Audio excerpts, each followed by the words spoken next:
Bueno, de todo, buenas tardes, disculpen la demora. Hoy día nos toca hacer la charla referente al tercer principio de la termodinámica. Eh, Fue enunciado principalmente como el enunciado de Nernst en 1912, en la cual menciona de que no se puede alcanzar el cero absoluto en un número infinito de etapas. El cero absoluto, que se refiere a la temperatura 0 Kelvin, se supone que es aquel estado de un estado de un cuerpo, de una sustancia fundamental.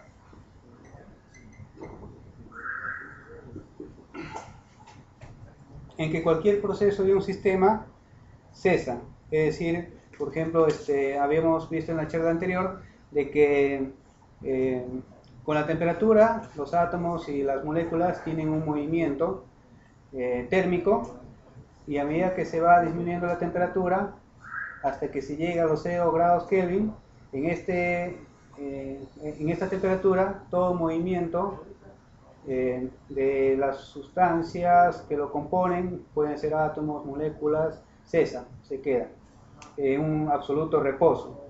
Pero esta visión es un poco clásica, porque a nivel de pequeñas sustancias entra a tallar otras leyes que vienen a ser las leyes de la mecánica cuántica y que luego lo vamos a profundizar.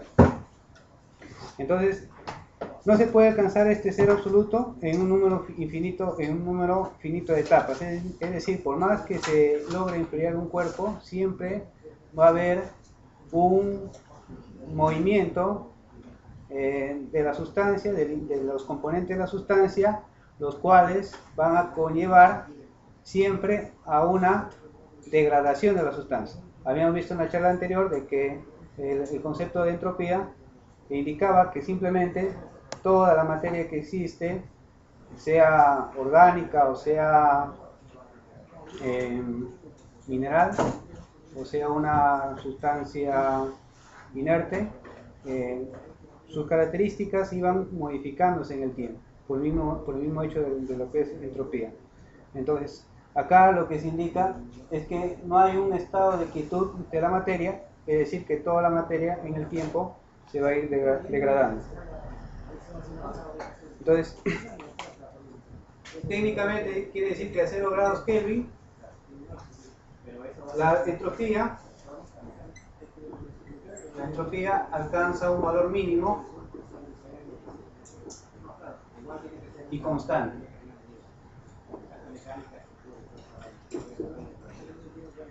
Pero acá entra a tallar varias cosas. En primer, entra a tallar el concepto de temperatura, entra a tallar la medición de la temperatura, y tenemos varias escalas: Celsius, Fahrenheit y Kelvin. Entra a tallar también características de la materia, que lo estamos llamando sustancia en general, y que vamos a detallar. Por ejemplo, en la escala de temperaturas, todos conocemos la escala Celsius: 26 grados centígrados, 100 grados centígrados, etc. He podido hacer un poquito de resumen para mencionar algunos detalles. Celsius y Fahrenheit son temperaturas relativas, es decir, que se basan en el estado de las sustancias, de ciertas sustancias, en algún punto determinado de temperatura. Por ejemplo, Celsius fue definido hacia el año 1742 por Andrés Celsius, un astrónomo sueco, el cual divide el rango de temperaturas de congelación y ebullición del agua en 100 partes iguales. Temperatura de congelación y temperatura de ebullición del agua.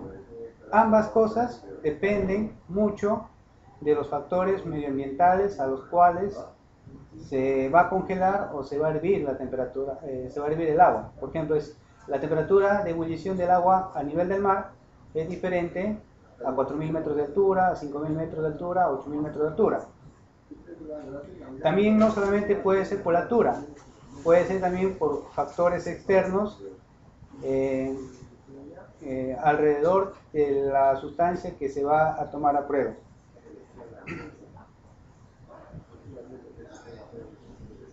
Entonces, ahí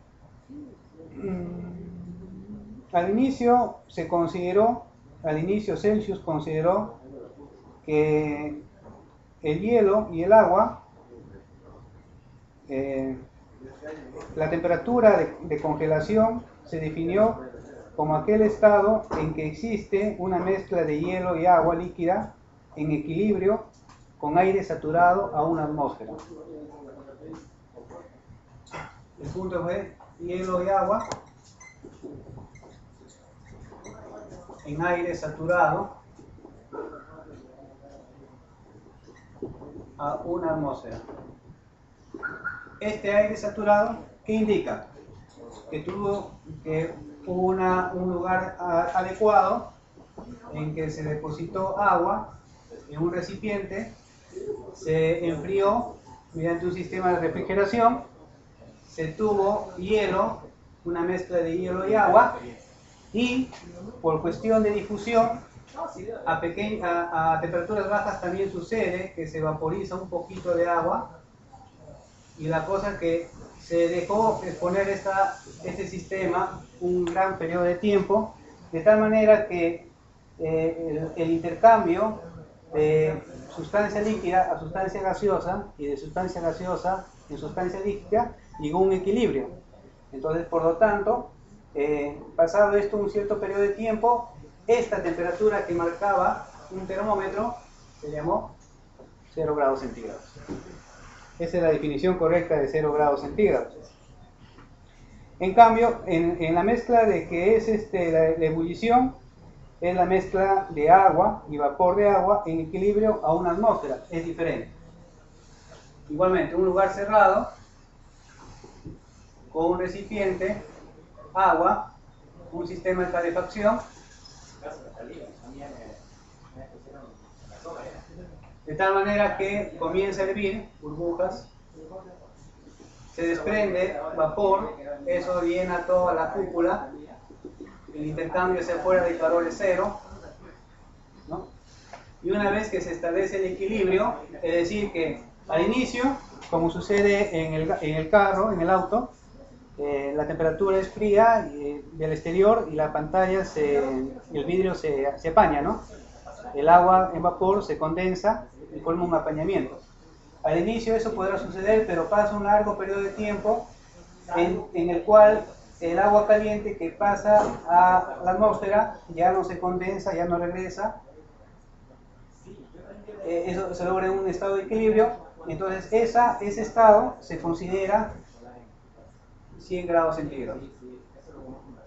100 grados centígrados Celsius, ¿no? Ahora, en 1954 se redefinió en términos de un solo punto fijo y la temperatura de cero absoluto. Ese punto fijo, esto fue hecho por Celsius en 1954, lo que se hizo, se tomó dos puntos, el punto triple del agua,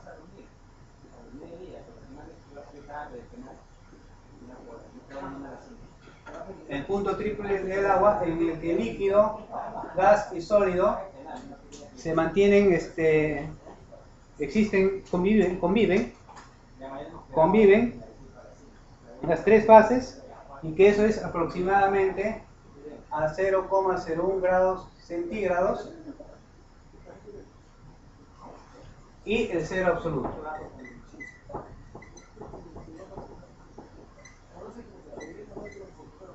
Cero Kelvin, ¿no?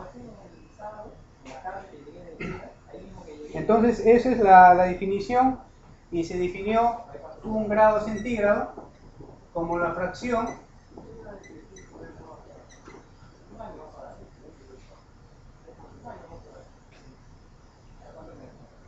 un grado centígrado como la fracción 1 sobre 273.15 de la diferencia de temperatura entre el punto triple de agua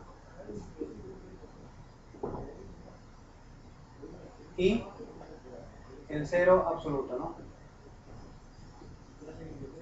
Un punto triple de agua. Cierro la puerta.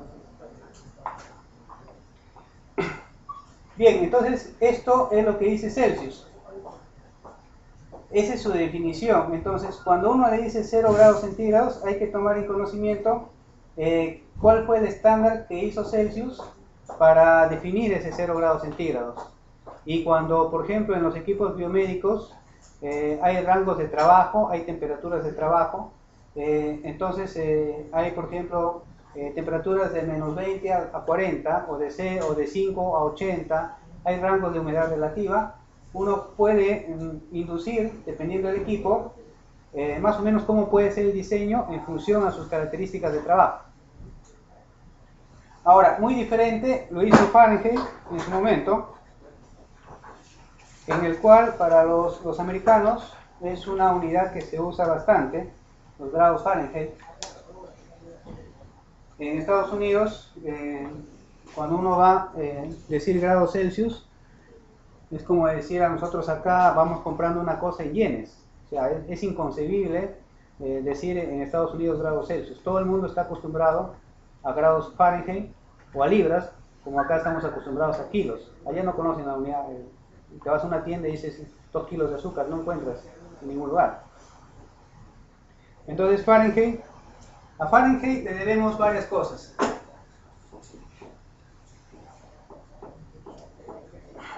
Fahrenheit fue una persona bastante curiosa, holandés, el cual tiene dos aportes que nosotros usamos casi todos los días. El termómetro de mercurio, que es el que se utiliza a diario para medir la temperatura corporal y equipos, y el termómetro de agua. El termómetro de mercurio es ampliamente usado y él, en base a su trabajo que tenía en Ámsterdam,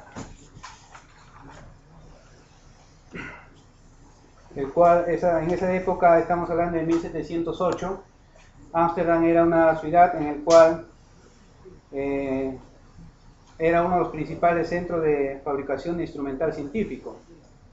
Esa es la gran ventaja, por ejemplo, que acá no tenemos, que en nuestra formación de ingenieros es bueno ir a laboratorios sofisticados o a empresas que sean sofisticadas y también a lugares en los cuales haya muchas falencias para apreciar qué es lo que han hecho y ver qué es lo que se puede hacer y uno comprometerse en un problema real.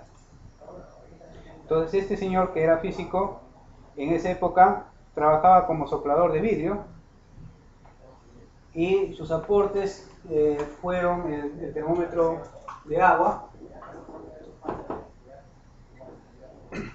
en 1709 y el de mercurio en 1714. Entonces, en ese trabajo que iba haciendo de termómetros, y está bien, yo tengo un termómetro, el mercurio se dilata con la temperatura y todo eso ya sabemos ahora. Él en esa época trataba de definir cuál es la medida de esa dilatación. Igualmente, nosotros acá podemos, utilizando cualquier sustancia, sabemos que se dilata, podemos indicar, hacer una escala, pero ¿cuál es el patrón que nosotros podemos tomar como referencia?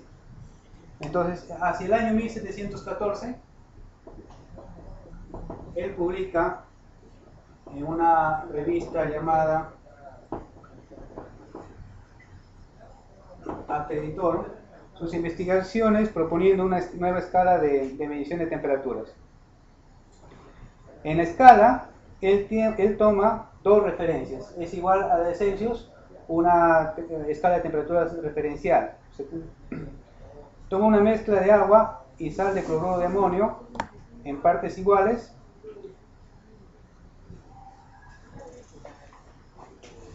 y eso le llamó 0 grados Fahrenheit a una mezcla de agua más cloruro de amonio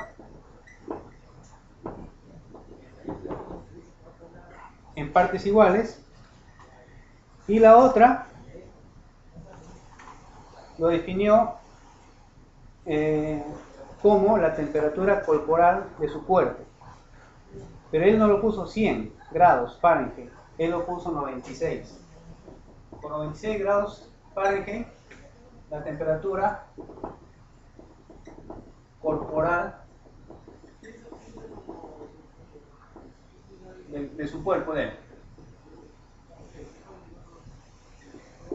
Aún así, al igual que la medida del pie o la pulgada, es una referencia a una persona, igualmente el pie, a un rey en inglés.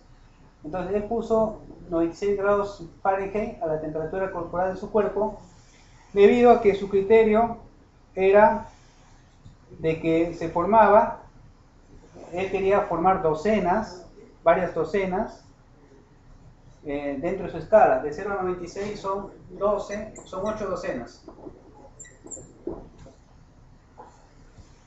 Y que iba más o menos con la tendencia de la época, que 12 pulgadas, 12, algo así, ¿no? Una medida antigua que aún sigue siendo utilizada. El cloruro de amonio, quienes no lo conocen, es una sustancia muy, que huele muy feo. Es el que pueden encontrar en charcos o en las aguas hervidas acumuladas, y que tiene un olor así nauseabundo, bastante corrosivo a la nariz, ¿no? Pero que también se forma en los lugares, por ejemplo, depósitos de agua que tienen mucho tiempo. Aquí no nos ha pasado en los equipos de vapor, o que utilizan agua, o cisternas, o equipos biomédicos en las cuales tiene el depósito de agua mucho tiempo y no se limpia, que después que se saca huele feo. Ese es justamente el cloruro de amonio, ¿no? El cloruro de amonio, su característica es nitrógeno, H4Cl, y que resulta de la combinación de vapor de ácido clorhídrico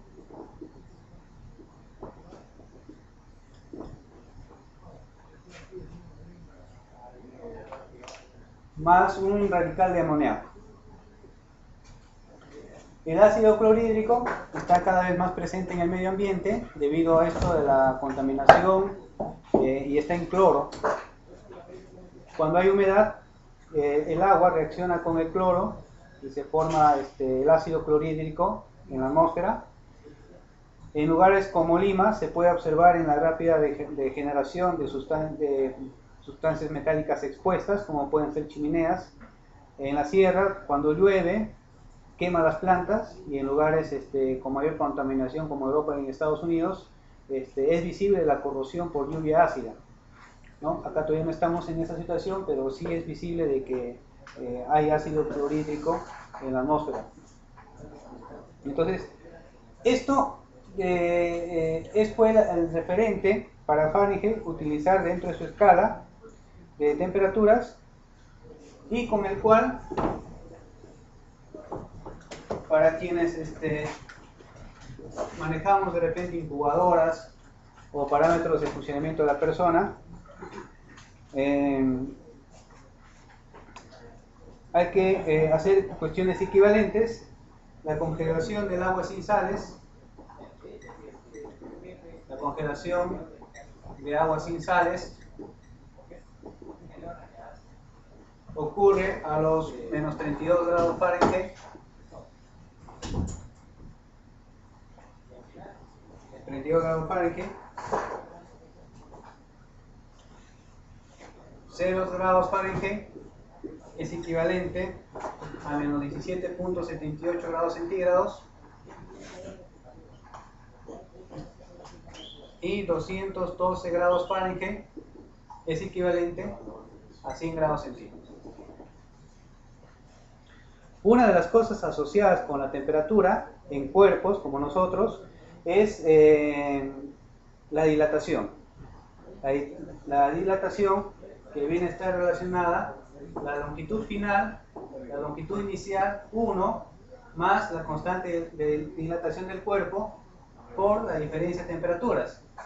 que viene a ser igualmente al área final, área original, lo mismo, que viene a ser igual al volumen final, al volumen 1 más lo mismo, ¿no? Que a veces es de vital importancia en algunos casos como operaciones, neonatos, o de repente tratamientos de la sangre, que involucra un alargamiento o una compresión o una dilatación positiva o negativa del cuerpo que están realizando. Y no solamente eso, veámoslo como una sustancia que puede ser una madera, sino que en el caso del cuerpo humano son células que están involucradas. Y a veces la capacidad de estirarse, de contraerse, puede ir más allá de su tolerancia y éstas se pueden morir, ¿no?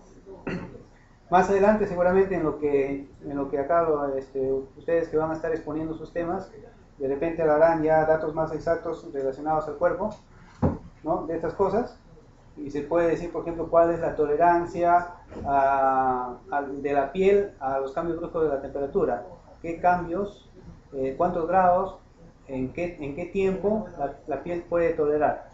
Entonces, cuando tengan un caso de fototerapia, de lámpara de calor en medicina física y esas cositas, ya van a saber cuánto puedo dar de calor y cuánto puede ser el incremento de la temperatura dentro de la piel. Cuando una piel se quema o un tejido se quema es porque la materia se oxida con la atmósfera, con el oxígeno de la atmósfera, el carbono se oxida.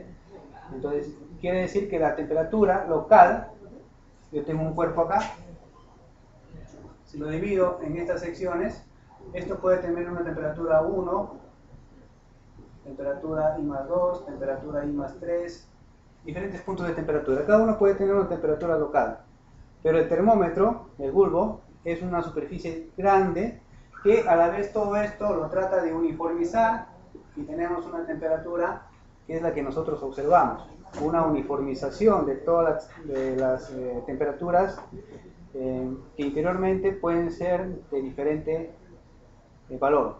Si han visto, por ejemplo, el agua en la casa, al hervir, no hierve a los 100 grados. Cuando está en 40, 50, 60, ya hay un vapor que se desprende.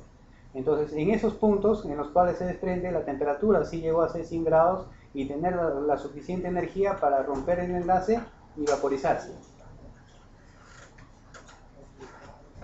¿Ya? Ahora, ¿cuáles son?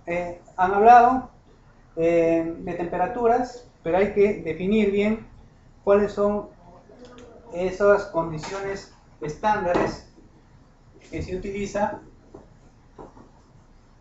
para hacer todo esto. Hay dos. Uno, definido por la IUPAC, que es la Unión Internacional de Química Pura y Aplicada, que nos dice que las condiciones estándares son 25 grados centígrados y 100 kilopascales de presión absoluta, es decir, 0,986 atmósferas. Esa es una, que es la que principalmente se utiliza en todo el mundo. Pero hay otra, que es la NIS, el Instituto Nacional de Estándares y Medidas de Estados Unidos, que nos dice que las condiciones estándares son 20 grados centígrados y una presión absoluta de 101.324 kilopascales, que viene a ser una atmósfera.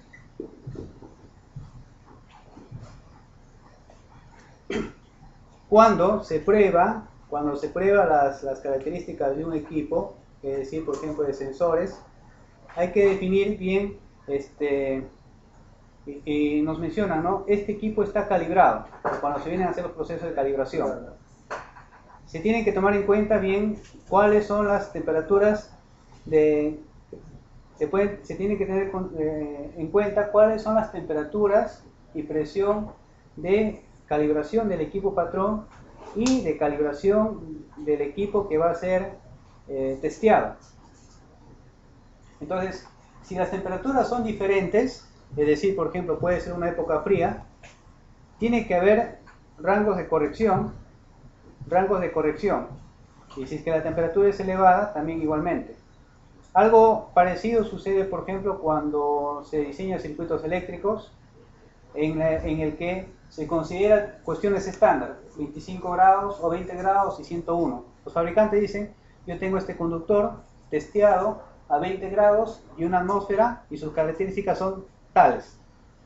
Si es que hay una modificación de la temperatura, menor a esa temperatura o mayor, entran a tallar factores de corrección. Igualmente, una atmósfera es al nivel del mar. Si estamos acá a 1000 metros, de repente para una persona normal ese factor de corrección no puede ser importante, pero una persona que de repente está en una UCI o un prematuro o está en sala de operaciones en un estado crítico, ese pequeño cambio puede ser fundamental. Y si es que se calibra y si no se toma en consideración esa compensación por temperatura o por altura, de repente puede ser una condición peligrosa para el paciente, ¿no? Creo una solución. Esas fórmulas de dilatación lineal, superficial y volumétrica, creo que la ecuación está un poco... ¿Suelta? Abajo es 2 alfa y abajo es 3 alfa. Sí, si lo podemos colocar abajo acá. Claro, ese sería el factor beta y ese es el factor sí. gamma, ¿no? Que es alfa, 2 alfa y 3 alfa. Alfa, beta y gamma. Claro. Sí, Como alfa, beta y gamma. Sí, muy bien su apreciación de Steve. Ahora, estas dos temperaturas que estamos hablando, Fahrenheit y Celsius, dependen mucho de la sustancia. Hay que tener agua y hay que tener una mezcla o una sustancia para que sirva de comparación. Entonces, por lo tanto, una escala de temperatura que no dependa de las propiedades de la sustancia es lo más ideal. Entonces, hacia el año 1848, Lord Kelvin, conocido, su nombre es William Thomson, define lo que es la escala de temperaturas absoluta,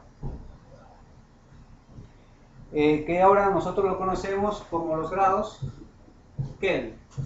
Como ya no es una escala de medición relativa, el cero, este cerito que aparece acá arriba, tanto en centígrados como en Fahrenheit, se quita y solamente se escribe K, ¿no? Solamente se escribe K.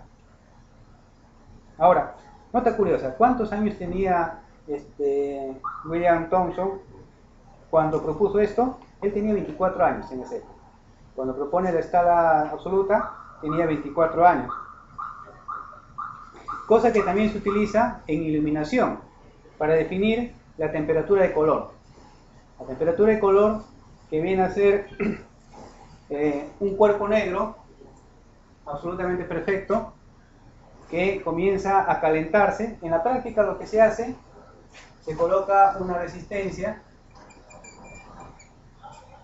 dentro de un material que va a asemejarse a las propiedades del cuerpo negro, ¿no?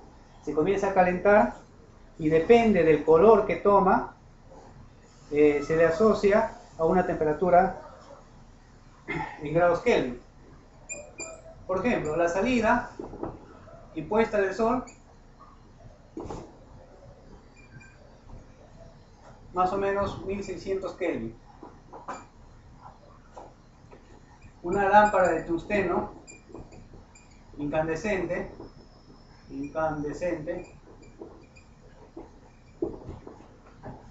2800 Kelvin. Sol al día, con cielo despejado, con cielo libre, 5200 grados Kelvin. Es para más o menos tener una apreciación práctica. Nosotros los seres humanos, lo conversamos algunas veces de manera informal, tenemos una temperatura, la amarilla entre anaranjado y amarilla, 555 nanómetros, que es la que mejor y más lejos percibimos, el color amarillo. Por eso que se coloca en las pistas amarillo-negro. ¿Por qué? Por una cuestión evolutiva. O sea, de las cavernas hacia la fecha, solamente tenemos 4.000, 5.000 años, o 8.000 años, póngale, desde Cromañón a la fecha. Pero en la época que hemos vivido en las cavernas son miles de años, muchos más de lo que tenemos en esta época moderna. Entonces, por evolución el ojo se adaptó a las cavernas, y es que nosotros tenemos esa apreciación de 555 nanómetros como luz de mayor capacidad visual, ¿no? Por eso que en las carreteras se coloca amarillo negro, porque es lo que más lejos podemos distinguir, pero es por una cuestión evolutiva, ¿no?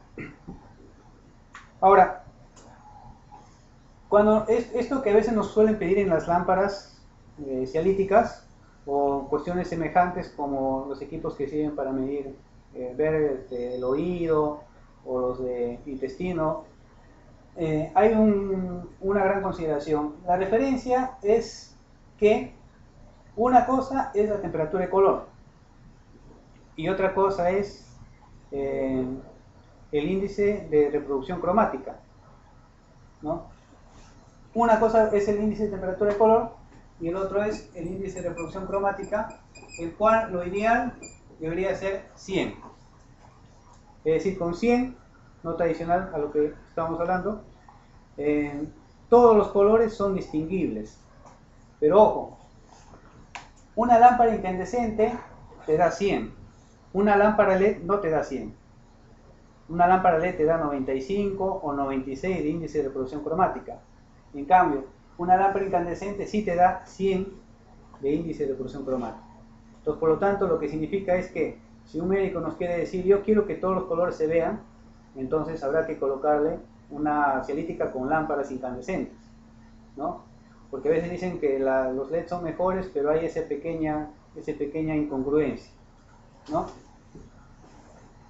Bueno, esto que más o menos es una cosa que lo podemos apreciar diariamente, sirve para que cuando ustedes estén de repente ajustando la temperatura de un cuerpo, viendo una lámpara, más o menos de ver, pueden inducir más o menos cuánto es la temperatura de color que se puede lograr.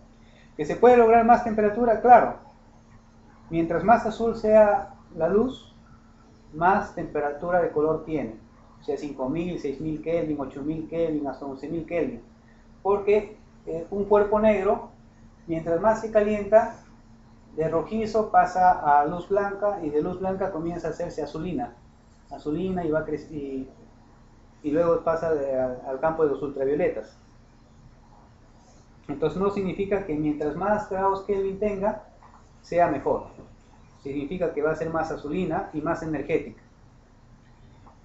Bueno, ahora,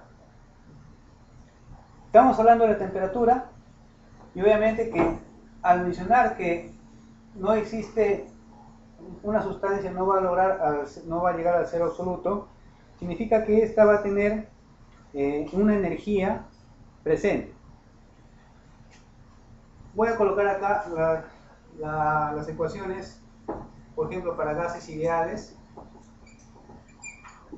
monoatómicos, un solo átomo. La energía cinética térmica viene a ser 3 medios N, que viene a ser el número de moles,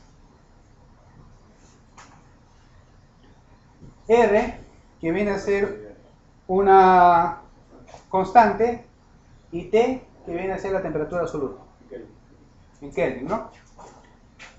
En gases diatómicos,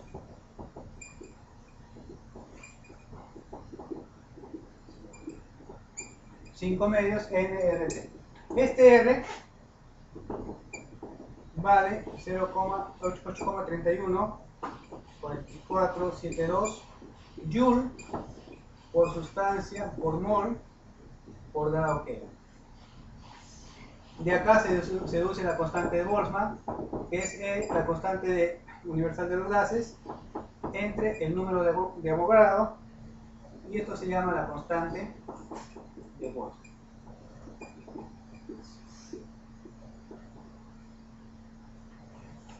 Y me indica Joule por grado Kelvin. Joule es cantidad de energía para incrementar un grado Kelvin, ¿no? Si a eso le asociamos con la constante de Planck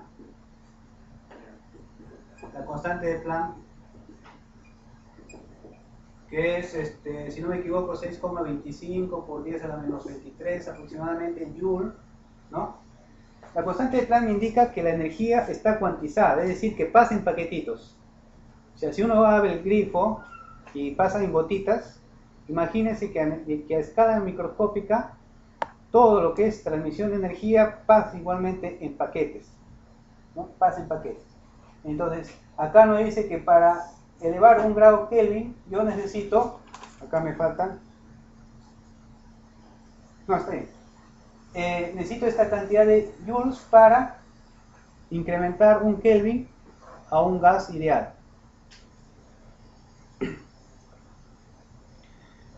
Y tenemos ahí el número de Avogadro,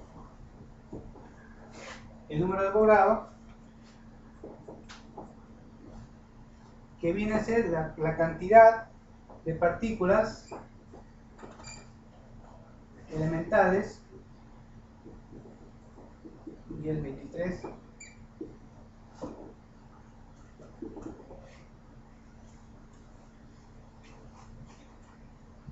por mol de sustancia, cantidad de partículas por mol de sustancia. El mol que viene a ser acá, número de moles, el mol viene a definir la cantidad de sustancia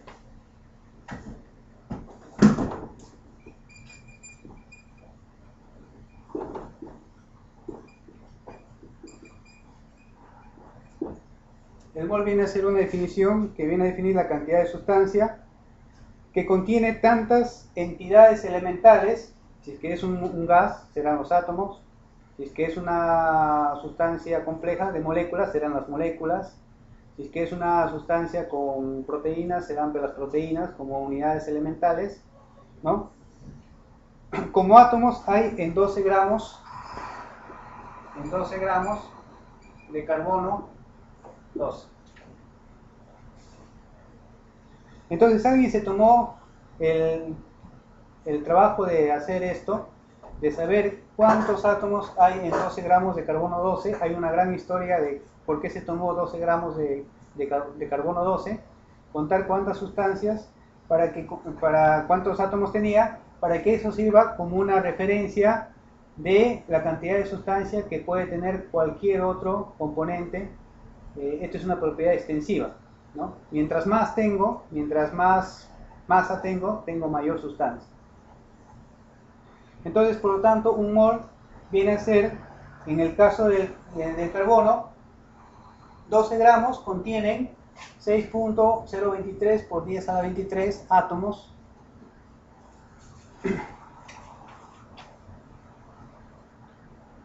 En el caso de otras sustancias,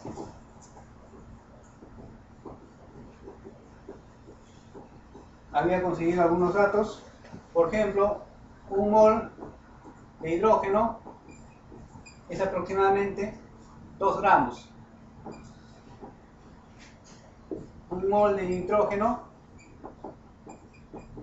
es aproximadamente 28 gramos.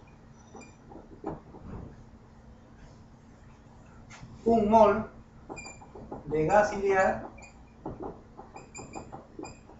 el aire hasta cierto punto se puede considerar como ideal, es aproximadamente, ocupa un volumen de 22.4 litros.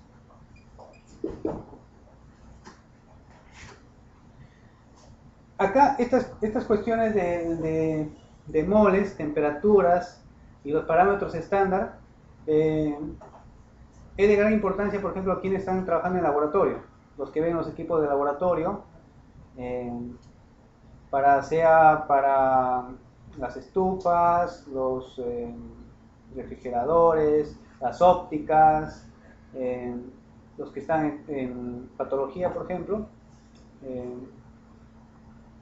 En la cuestión de calibración es de vital importancia. Entonces,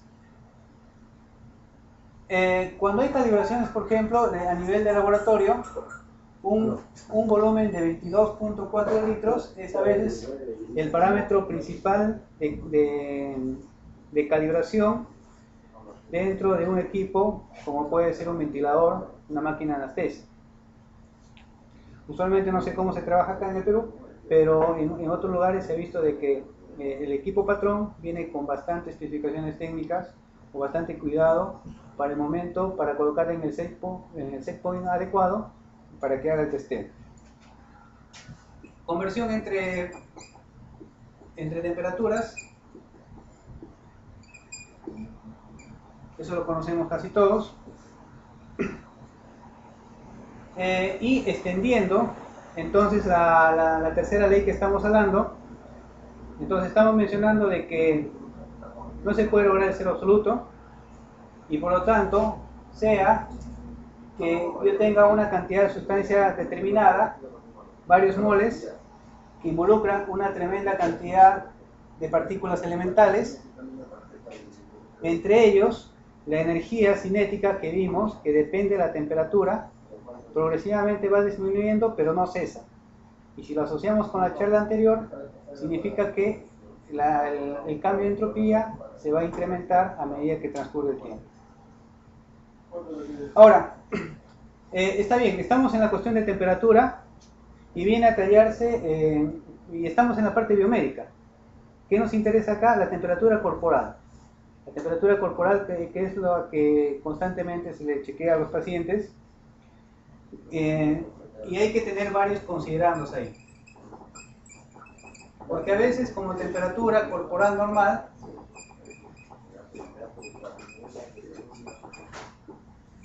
cuando a veces decimos temperatura corporal normal asumimos un valor, sin embargo la historia o el criterio es otro. En primer lugar, la temperatura corporal es una cuestión individual. Es decir, cada persona tiene su propia temperatura, depende de la actividad, depende de la edad y del momento del día. No se puede uniformizar a todos los pacientes, o de repente ustedes tienen un momento de que tomar criterio, no se puede decir, no, su temperatura normal debe ser 36.7 grados y a rajatabla a todos los pacientes lo tienen que considerar. No, cada paciente tiene que tener su propio valor de temperatura corporal de referencia.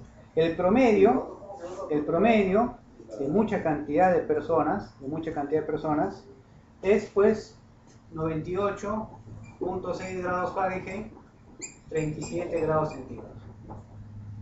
Eso no quiere decir el promedio. Eso no quiere decir que si es que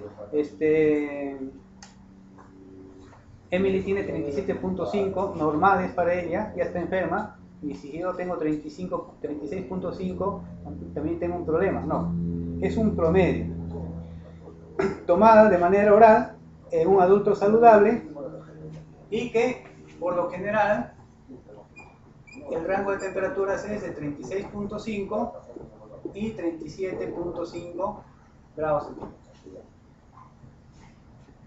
Ahora, encima de 38 grados se considera una fiebre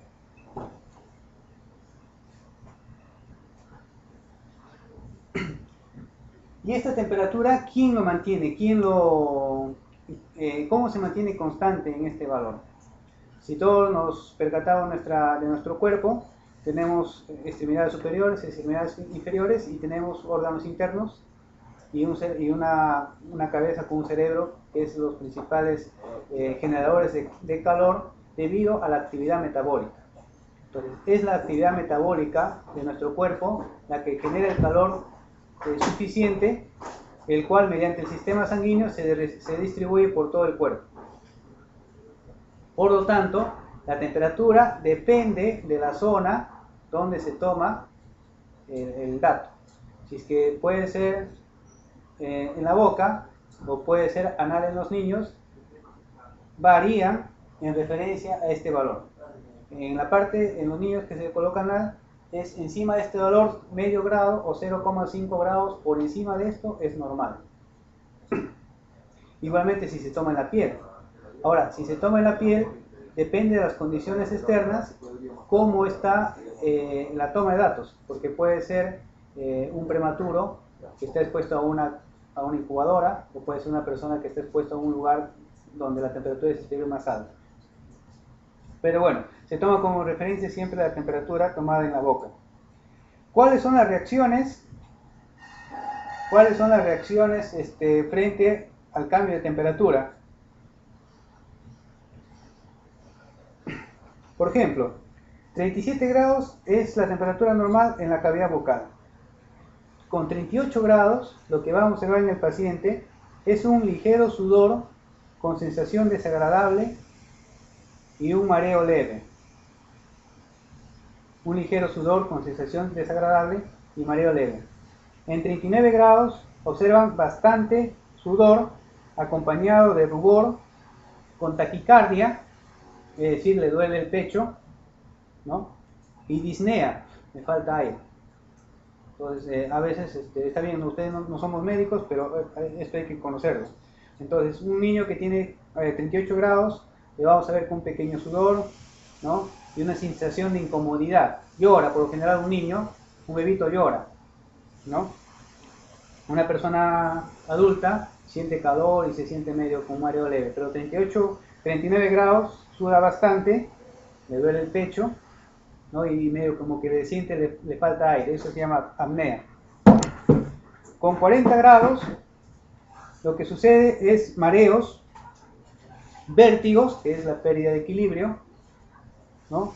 Deshidratación, la piel se seca, porque obviamente una de las particularidades de nuestro cuerpo de eliminar calor es sudando.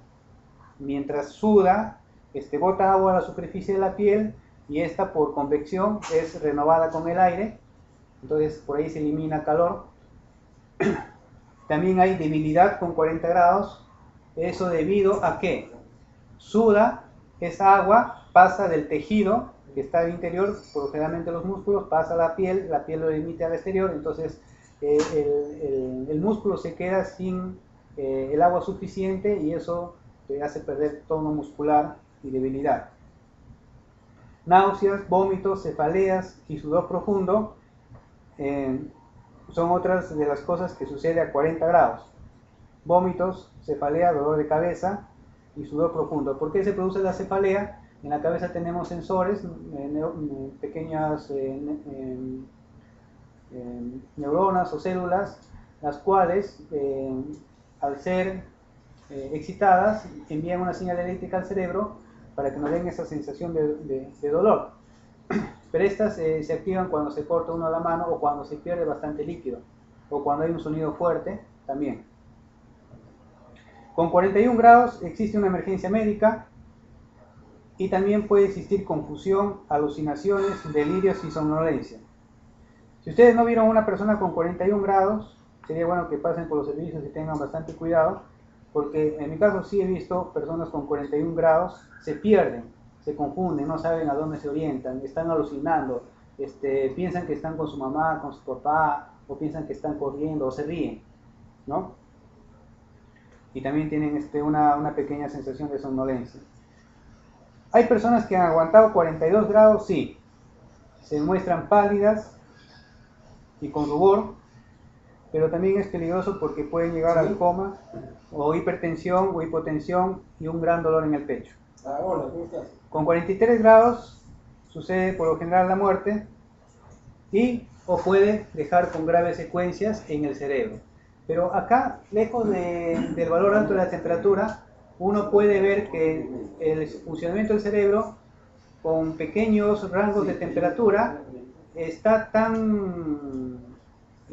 es tan influenciado por los pequeños cambios de temperatura que a nivel de un cuerpo grande, como puede ser este de acá, podemos tener zonas con bastante temperatura y zonas de baja temperatura.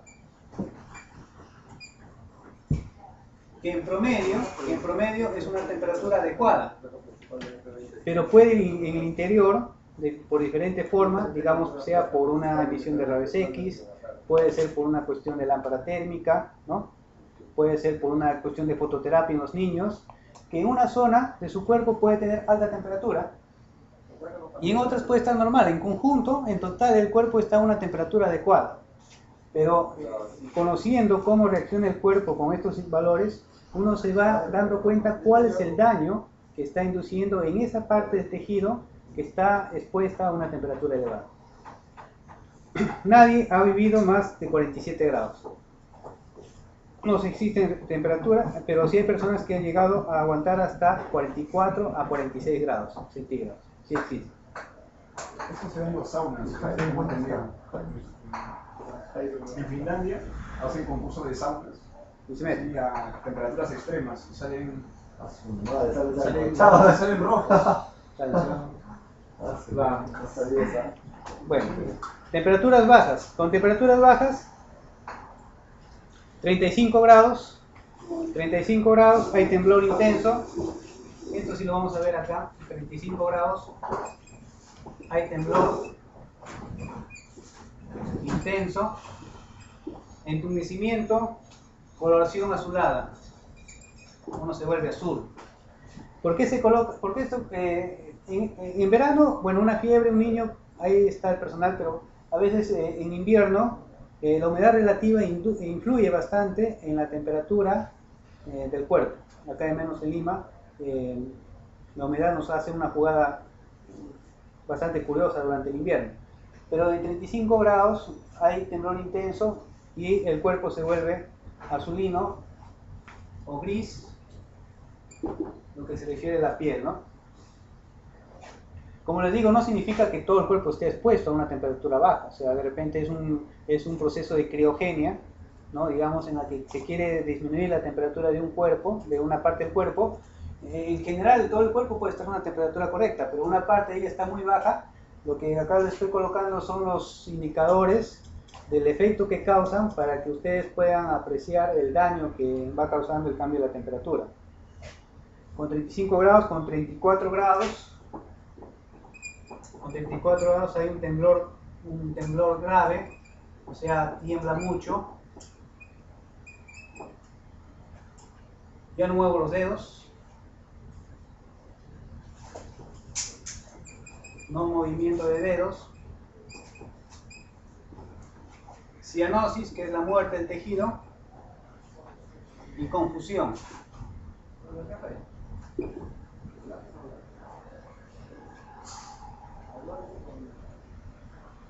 Se confunde relativamente, pero ya no puedo mover los dedos. No sé si a ustedes les ha pasado, pero a mí sí se me ha pasado. El tejido se vuelve negro, se necrosa, negro. En el caso de 33 grados centígrados, la confusión incrementa, confusión moderada, ya no refleja, arreflexia, disnea, falta de aire, y el sujeto ya no reacciona a ciertos estímulos. O sea, por más que se le estimule, ya no reacciona. A 32 grados es una emergencia médica con alucinaciones,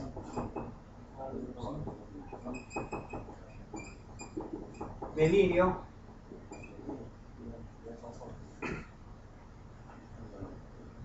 gran confusión, inclusive se puede llegar al coma, ¿no? Con 31 grados se da el coma,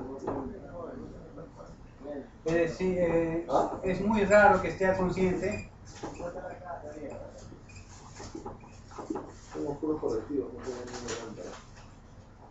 Y si es que logra sobrevivir, es posible de que haya problemas en el corazón, graves problemas en el corazón.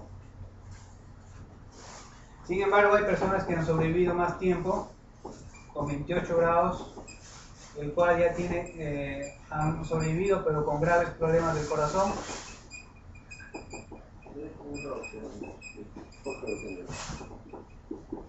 Graves problemas del corazón, acompañado de falta de aire, o incluso aparentan estar muertos.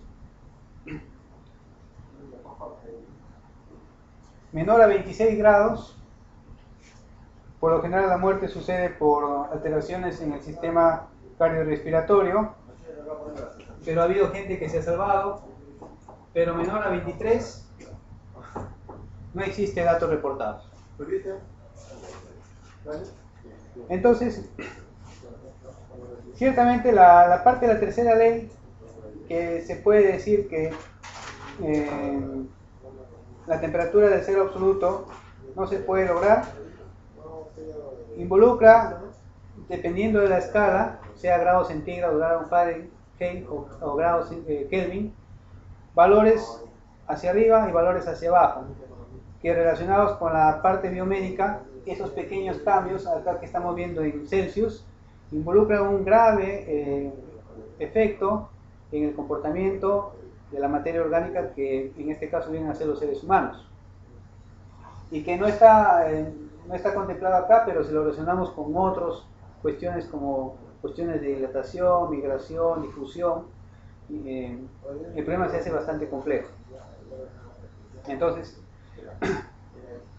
en 0 grados sucede algo como que el sistema se encuentra en estado fundamental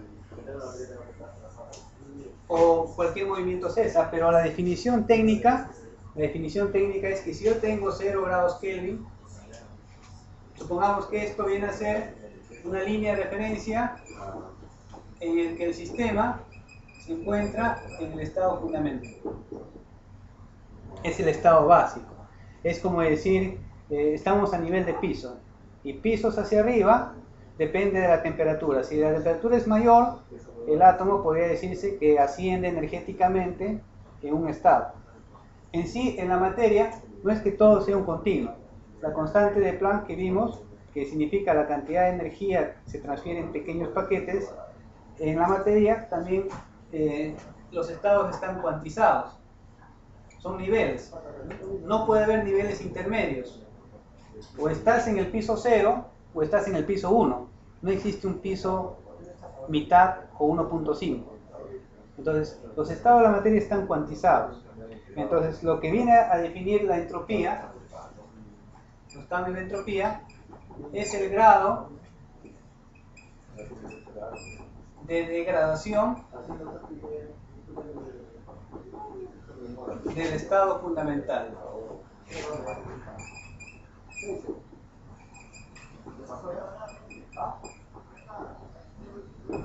Es el grado de degradación del estado fundamental.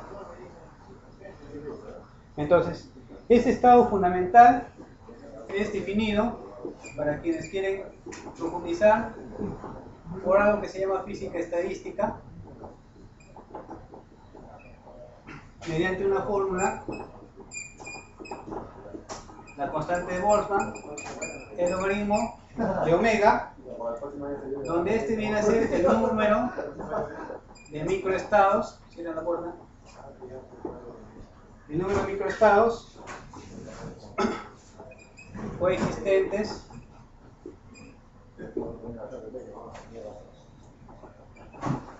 con la configuración macroscópica.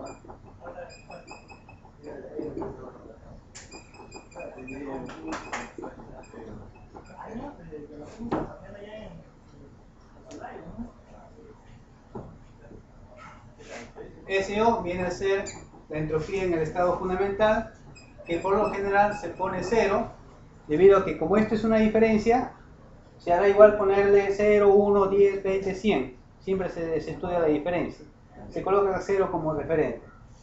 Y este es el número de grados de microestados. Es decir, si solamente hubiera un solo estado, es decir, el fundamental, ese vendría a ser igual a 0. ¿Sí? Omega sería 1. Que solamente exista un estado. El fundamental, es decir, los estados de acá arriba no existen, solamente hubiera uno, ¿no? Entonces, este principio del número de microestados significa que si yo tengo una molécula, que puede ser el agua,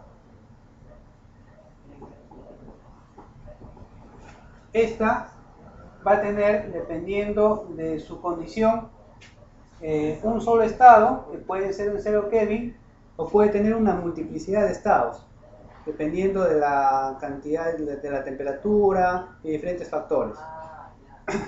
Entonces, el grado de entropía que se obtiene acá es una visión del grado de degradación del estado fundamental.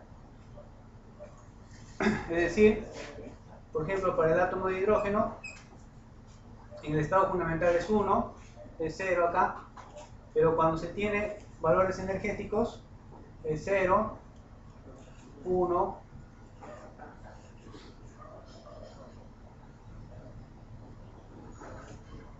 varios niveles energéticos que va adquiriendo en función a la temperatura que va logrando, ¿no? Esto se estudia vuelta en otra rama que es mecánica cuántica.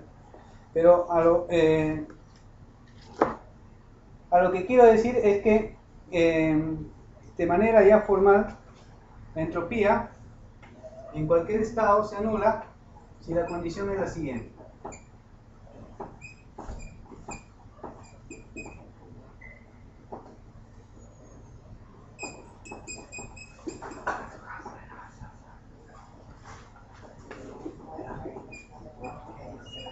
Cuando hicimos la primera charla y vimos la primera ley de la termodinámica, decíamos que la energía interna contenida en un cuerpo era lo que cualquier sustancia, el cambio de la energía interna es lo que nosotros apreciamos. Entonces, acá lo que se define es que el cambio de la energía interna, en razón al cambio de la entropía, si es igual a 0, por lo tanto la sustancia va a estar en 0 grados Kelvin. No significa que la cosa sea tan complicada en esto, porque hay que manejar las tablas termodinámicas para evaluar el sistema, ¿no? Ahora, como cosa curiosa,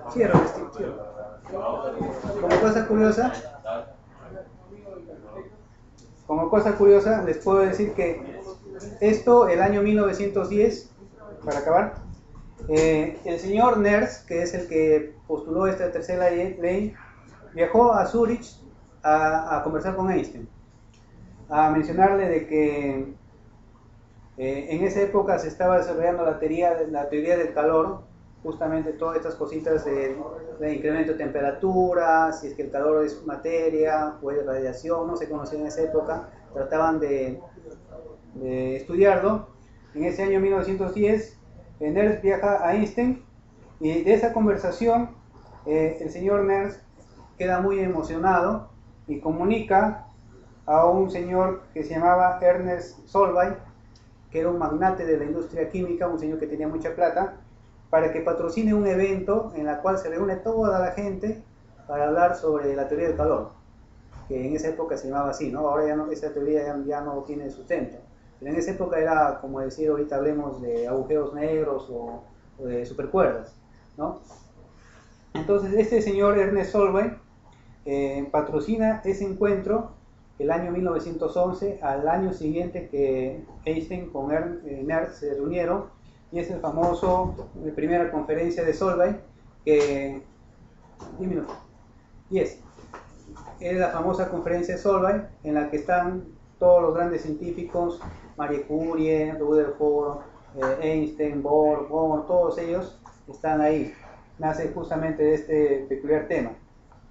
Ahora, acá hemos visto la sustancia desde un punto de vista del cambio de energía interna, cambio de entropía y el contenido de la energía cinética en función de la temperatura. Pero toda sustancia tiene un calor específico. Toda sustancia tiene algo que se llama calor específico, que es necesario conocerlo, porque es al final la capacidad de retención de un material frente al ingreso o salida de temperatura, de calor. Entonces, acá la definición es que por calor específico se considera aquella cantidad de calor que se debe suministrar a la unidad de masa de una sustancia para elevar su temperatura en una unidad. Es decir, cuánta energía ingresa para elevar su temperatura en una unidad. Puede ser cuántos joules ingresan para elevar a un grado centígrado y cuántos joules ingresan para elevar a un grado Kelvin. A ver, voy a colocar ecuaciones acá. C viene a ser el calor específico, M viene a ser la masa y C viene a ser la capacidad calorífica.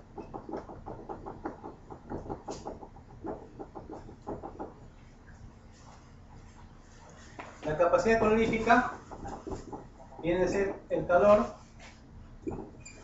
entre la variación de temperatura. Es decir, yo tengo una sustancia, por lo general es una masa, lo coloco, le ingreso calor, 1000 watts, digamos, 1000 watts, controlo la temperatura, ¿no? Puedo asumir que la capacidad calorífica es igual a masa por el calor específico. La capacidad calorífica es la energía necesaria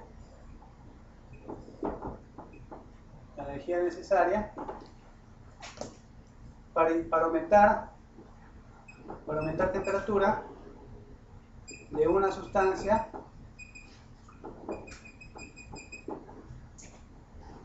en una unidad de temperatura.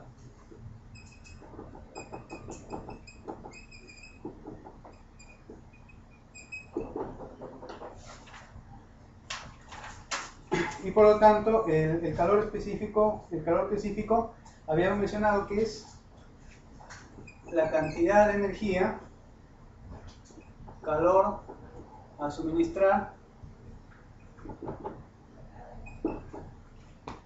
a la unidad de masa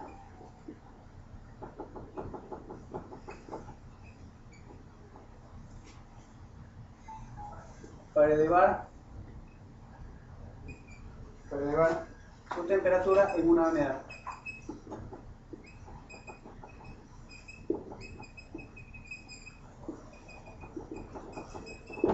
Entonces, si mezclamos todo, veremos de que hay un cambio de entropía, hay un cambio de energía interna.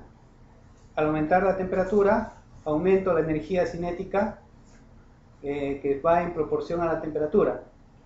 Luego, al ingresar el calor, esto va a ser almacenado por el cuerpo y cada cuerpo tiene una diferente capacidad de almacenamiento de calor. Por ejemplo, ¿por qué es tan caliente el desierto? La arena tiene baja capacidad calorífica, es decir, se calienta rápido y ya tiene un tope de almacenamiento. No significa que todo el tiempo va a absorber, llega a un tope, una capacidad de tantos watts puedo resistir. Si se eleva, si es que la cantidad de calor que incide sobre ella es mayor a su capacidad, eso lo refleja. Por eso que la arena en el desierto rápidamente llega a una temperatura elevada y como ya no puede almacenar más, emite hacia el ambiente y se eleva la temperatura del aire circundante a la arena. Por eso que la temperatura del aire en el desierto durante el día es elevada y lo inverso sucede en la noche. En la noche se enfría el día, el sol se oculta, entonces como retuvo poca cantidad de calor, eso le emite hacia el aire y se quedó frío. Por lo tanto, en las noches en el desierto la temperatura vuelta cae de golpe y es muy fría. Entonces, ¿quién es el elemento importante acá dentro de los seres vivos? Es el agua, el que tiene una gran capacidad de almacenamiento. Entonces, pero si lo vemos en el ser humano, con los rangos de temperatura encima de la temperatura normal hacia arriba y hacia abajo, que con pequeños grados hace esas causas, si se toma un tiempo pueden ver que va relacionado el efecto que produce en el cuerpo humano por la cantidad de calor, de pérdida de calor o de absorber calor en el caso de los que tienen fiebre, de cómo va modificando el mecanismo de temperatura de nuestro cuerpo. Para finalizar, hay una unidad bastante utilizada que se utiliza principalmente en Estados Unidos y acá, el BTU, que es una unidad térmica inglesa. La cantidad de calor que necesito para elevar 1 grado centígrado en condiciones atmosféricas normales. Un BTU significa 252 calorías calorías.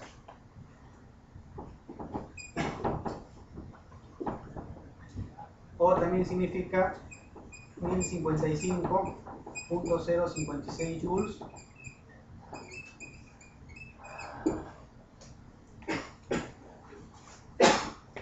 $12.000 BTU significa una tonelada de refrigeración.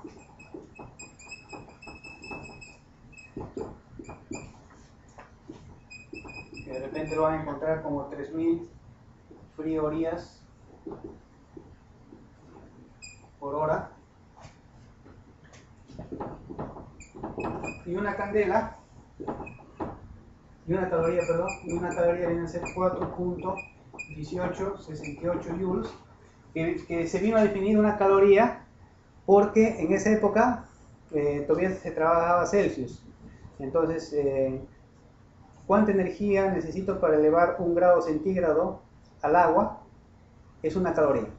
O sea, si para que pase el agua de 16 grados a 17 grados, yo necesito una caloría. Es igual como la candela. La candela en el sistema en iluminación, antes habían candelas. ¿Cuál era la referencia? Una vela inglesa, que en esa época se comercializaba. Definieron que la luz que emitía una vela en estado quieto era una candela. Hace poco se seguía utilizando candelas, por ejemplo una lámpara fluorescente creo que era 4.000 candelas, pero te daba una apreciación más o menos de la cantidad de luz en función a algo común, como puede ser una vela, que bueno, hace pocos años aún teníamos acá, ¿no? Entonces, esa caloría, que significa que elevo 1 grado de centígrado a 1 gramo de agua, voy a poner acá, una caloría es elevar 1 grado centígrado a 1 gramo de agua, ¿no? A 1 gramo de agua líquida, pero ¿a qué temperatura? ¿Casi congelación? ¿Casi a ebullición? No, que significa entre 14.5 grados centígrados a 15.5 grados centígrados. Y a veces dentro de las tesis que hay en las universidades, inclusive en institutos, en hospitales, en Estados Unidos, por ejemplo, en nuestra unidad, todas son unidades de investigación, aparte del trabajo que realizamos. Es normal en Estados Unidos que los hospitales tengan unidades de investigación biomédica, es normal. Entonces, una caloría, si nosotros podemos hacer este experimento acá, es coger 1 gramo de agua, lo podemos poner 1000 gramos de agua, 1 litro, elevamos 1 grado centígrado y tendríamos 1000 calorías, ¿no? Tendríamos un equipo cómo medir 1000 calorías. Eso lo repetimos varias veces, sacamos estadística, lo calibramos bonito y podemos construir un equipo que nos mida 1000 calorías. Luego de eso se puede hacer la conversión y podríamos tener un rango de mediciones, ¿no? Bueno, hasta ahí lo que les quería preguntar. Disculpen nomás que los que van conversando, eso vamos a definir para las próximas semanas, quitan un poco la dilación. Pero si tuvieran alguna pregunta, Cristian, Steve, ¿estabas atento? Ingeniero David, Wilmer. Usted mencionó hace media hora más o menos por la empezó. El amonio, ingeniero, el amonio es algo, no, el amonio, ¿no? El amonio es sinónimo de amoníaco. Amoníaco, sí. ¿No? Porque eso se utiliza en la industria textil para la preparación de pastas para emulsión. Sí. También se utiliza en la industria de la refrigeración cuando se quiere, por ejemplo, fabricar hielo, se utiliza amoníaco como líquido refrigerante.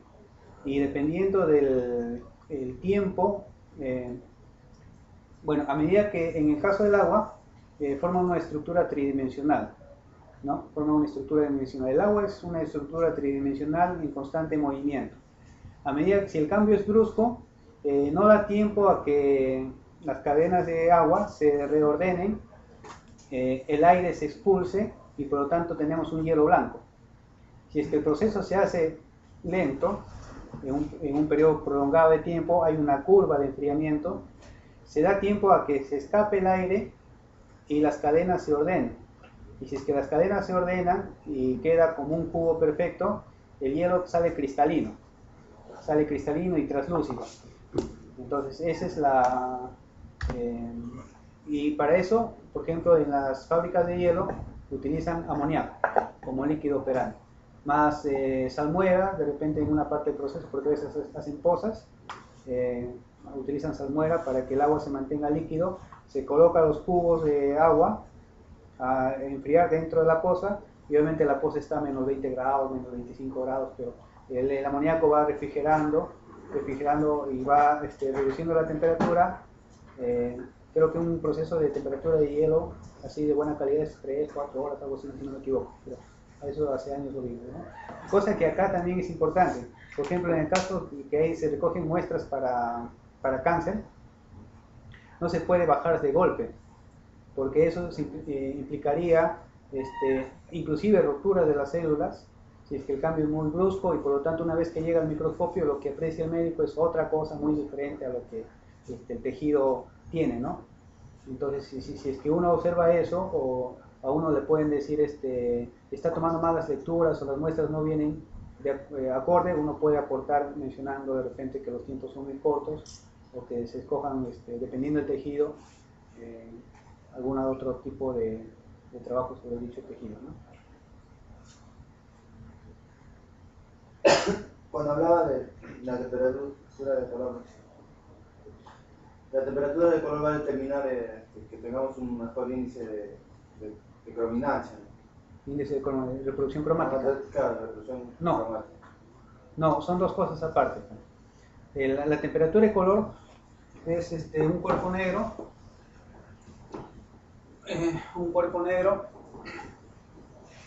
que se va calentando. Habíamos dicho, ¿no? Se coloca por lo general un cuerpo negro alimentado por una resistencia, tiene un pequeño agujero y pues se va alimentando, ¿no? Entonces es una cápsula negra, toda la energía disipada por la resistencia es almacenada por el cuerpo, y obviamente si es que hay calor que ingresa, primera ley de termodinámica, calor que ingresa, no hay trabajo, cambia la energía interna, y ese cambio de la energía interna está asociado con el incremento de la temperatura. Entonces el cuerpo negro se va incrementando la temperatura, y a medida que se va incrementando su temperatura, va tomando otro color visual, debido a que a él no le queda otra cosa más que irradiar, hacer la pérdida de calor por radiación. Entonces en esa irradiación, que no viene a ser otra cosa más que K por sigma, la temperatura de la cuarta, esta temperatura se escapa, como vimos según la constante de Planck, se escapa en paquetes, y ese paquete viene a ser una onda electromagnética que tiene una determinada longitud de onda. Entonces eso se escapa en paquetes, y acá tengo el ojo que recibe ese fotón luminoso, que dependiendo de la temperatura causa una impresión en la retina que lo traduce en un color en nuestra apreciación visual, ¿no? En nuestro cerebro. Entonces, para hacer efecto, acá esto se calienta,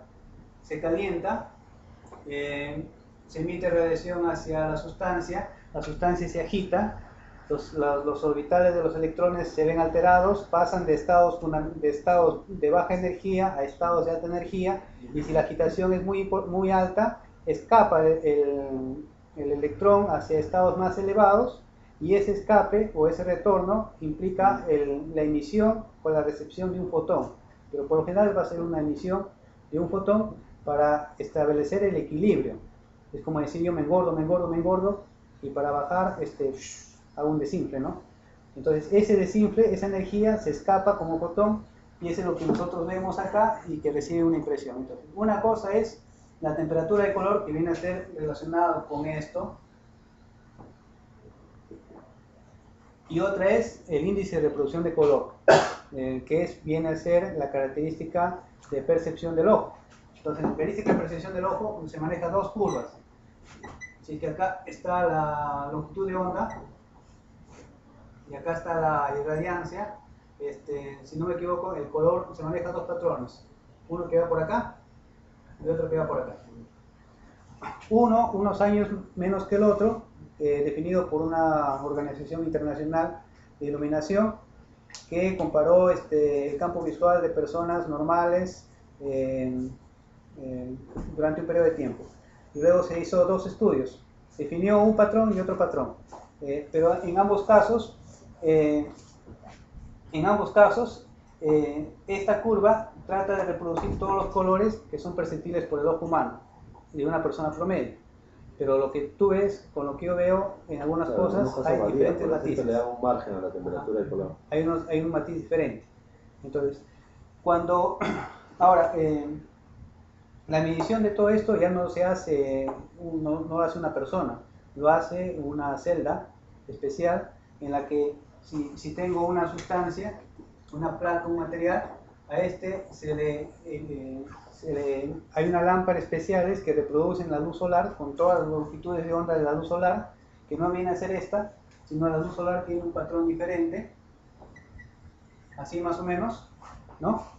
Esta lámpara hace el equivalente a la luz solar, incide sobre la sustancia que se quiera estudiar, esta se refleja, hay fotodiodos que leen todas las longitudes de onda, y si las longitudes de onda tratan de cuadrar con esto, excelente. Se dice un índice de reproducción de color aproximadamente, pero ambos son mecanismos diferentes. Yo puedo tener 100 y un índice de reproducción bajo, puede tener una temperatura de color baja, como puede ser puedo tener una luz de día, 5200 Kelvin, y un índice de reproducción bajo, lo que sucede en los LEDs. O puedo tener una temperatura de color baja, las lámparas incandescentes, 2600 grados Kelvin, y un índice de reproducción elevado, 100. No están relacionados, depende de la tecnología. Ahora, dentro de las lámparas LEDs, el material que hace la emisión del LED, si uno revisa bien la literatura, son diferentes componentes. Cada fabricante tiene sus componentes y depende de la reacción que sucede ahí de los elementos, se define la longitud de onda y la cantidad de energía que contiene ese cuanto, esa luz, ¿no?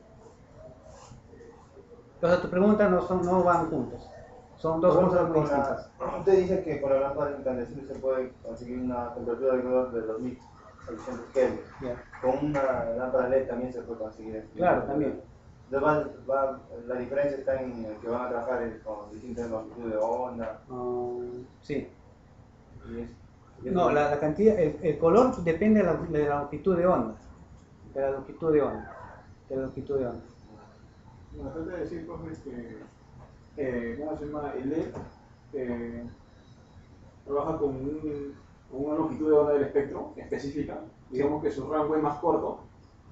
Y la luz que no es LED, en este caso la halógena, tiene un amplio rango de espectro, o sea, tiene más longitudes de onda, pero obviamente tiene un pico.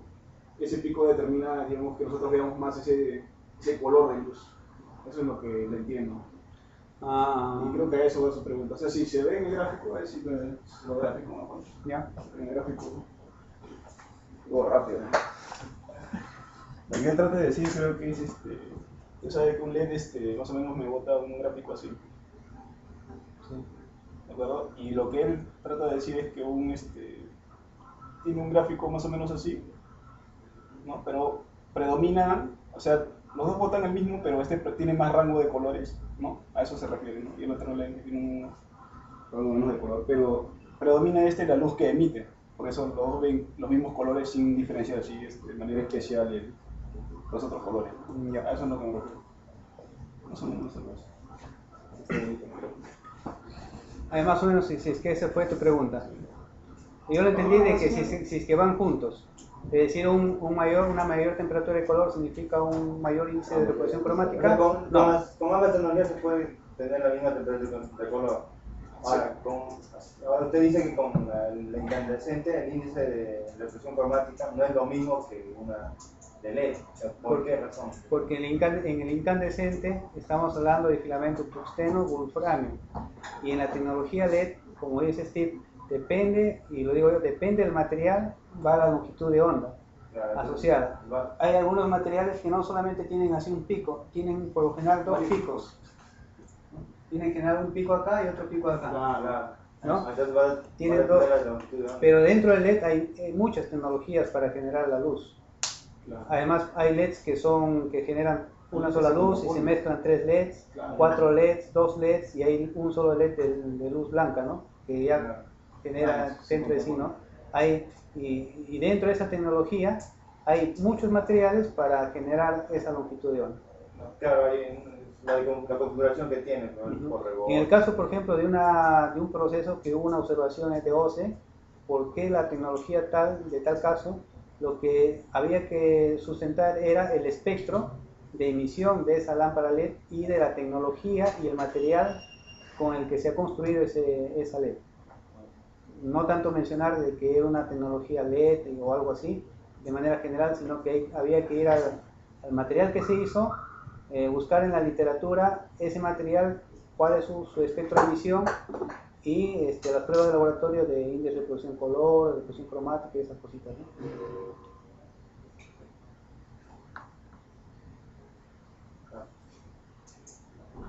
Muchachos de San Marcos, ¿ustedes ninguna pregunta?